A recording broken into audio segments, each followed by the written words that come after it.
will soon be billions of dollars going into XRP from the European Union and different EU banks. In today's movie, I'll tell you why that is so you can get ready for what's coming up. We're going to talk about interest rates because, as you may have seen, Donald Trump has been very critical of Jerome Powell, the head of the Federal Reserve in the United States.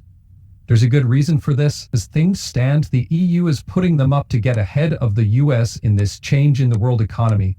Donald Trump does not want the European Union, China, or anyone else to really hurt the US economy right now, when there are so many trade wars going on. Everybody must agree on something, so why is Powell so mad at Powell? Then why does he point to the EU? What's going on with the money supply? What will happen to the price of XRP because of that? The movie I'm making today will answer all of these questions and give cases from real life. That's why the ECB, which is also called the European Central Bank Commission, cut rates not long ago. This is clearly very important because it adds trillions of dollars to the world's money supply. Plus, more money is available to invest in cryptocurrencies like XRP when the world money supply goes up. Throughout history, whenever the total amount of money in circulation has grown, crypto assets have also done very well right after. It doesn't happen right away, but it's usually a leading sign, and it takes XRP 2 to 3 months to catch up. In other words, cutting interest rates makes money available. Low interest rates make it cheaper to borrow money, which is what it does. It makes the monetary policy less strict by loosening it up. Once more people can come in and borrow, which helps people borrow money. That leaves us with excess. There's extra cash that comes into the market and can be used to make investments. There are now general hopes in the market that we will see more rate cuts in the future as well. In addition to the 25 basis point cut this quarter, we could see another 1.5% to 2% by the end of 2025 just in the European Union.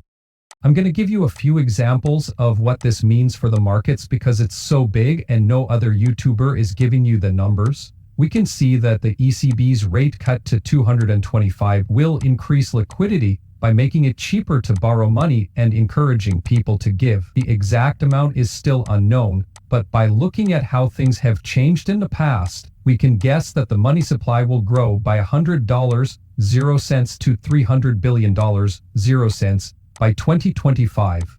The answer to this question depends on how much the markets decide to spend and buy in these less stable times. So if news comes out that makes things more certain, this 25 basis point cut could add $300 billion, 0 cents, to the money supply in the markets by 2025. But as I said before, they're going to lower rates even more, up to 2% here, which is like 10 times more than what we just did. That means that instead of this $3 billion, we could get $3 trillion just from Europe. $3 trillion are coming into the markets from Europe alone. And in the past, when the money supply has grown, cryptocurrencies have done much better than anything else and taken up most of the extra cash because they are an alternative payment system.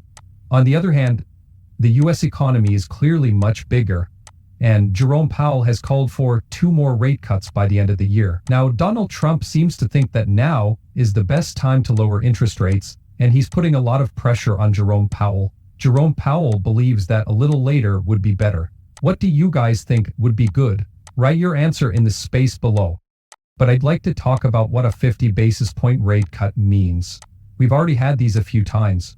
Let's look at the conclusion again. It says that a 50 basis point drop in the US interest rate would likely bring in $200 to $500 billion in cash and credit over the next 6 to 12 months. 500 billion money. Completely crazy. The US is very big. This helps the US spend a lot more money, get a lot more mortgages, and invest more money in all the great things like cryptocurrency, which is what we really want to do. This also helps the banks a great deal since they are under a lot of stress right now. In other words, $500 billion, 0 cents, is a lot of money. But once more, the US doesn't plan to cut rates all at once. They're going to do at least 2 and probably 3 or 4. So if they do 4, you'll get an extra $2 trillion just from the US. Afterward, you will see many trillions of dollars from the EU alone, and you can see how quickly all of this extra money will have a huge impact. Okay? So I asked Brock, if both the European Commission and the US lower their interest rates by 1 full basis point before the end of the year, how much money could come into the markets in the next 12 months? This is just one point of view. Okay, like I told you before, Europe is going to do 2 full basis points, what the US plans to do, which is between 1 and 2, right? So it's possible to get twice as many results here. The end guess is that it will be around $3.8 trillion for the US and 1.3 trillion euros for the Eurozone. That's 1 basis point, right? That means the range is from 1.8 to 5.3 trillion. Right? Also, I want to let you know that it's possible that we will get twice as much. The markets have more than $10 trillion, 0 cents in cash on hand. Also, yes, $10 trillion, 0 cents is a lot of money. That's a lot of money to put away. Putting $10 trillion, 0 cents into one stock doesn't make the price go up by just $10 trillion, 0 cents. There will be many more things that will help these stocks to grow quickly after the money supply, so it will cause a lot more than that. Okay then, the answer is pretty clear if we look at M2 and M3 data from the present. The money quantity, or M2 and M3, is going up. Right now, it's going up a lot. We always know that based on past events, it takes between 6 and 12 months to see the full price increase in the markets. We know that the US wants to lower interest rates. It's likely going to happen soon. We know the Eurozone Commission, they just lowered interest rates.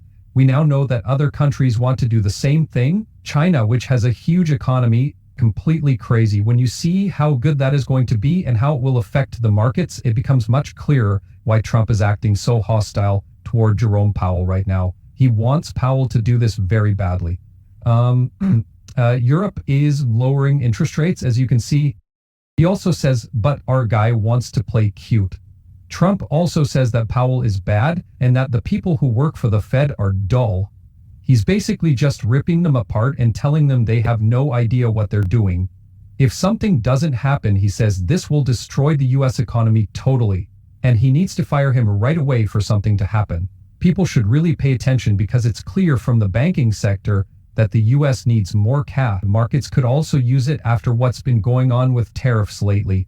Tariffs naturally cause prices to rise, but if we can at least get the US more cash, we can even things out a bit more in the long run and see some growth, which I think the US needs very badly right now. The whole world agrees. Everyone wants things to get better. That's not their fault. Now that we've talked about that, how does this affect XRP in particular? Also, that's a great question. If we look at the past, say back to 2021, and the bull run from 2020 to 2021, along with how interest rates and money supply changed during that time, it's very clear. Crypto prices go up after 6 to 12 months when the amount of money in circulation goes up. So the results of what we're seeing with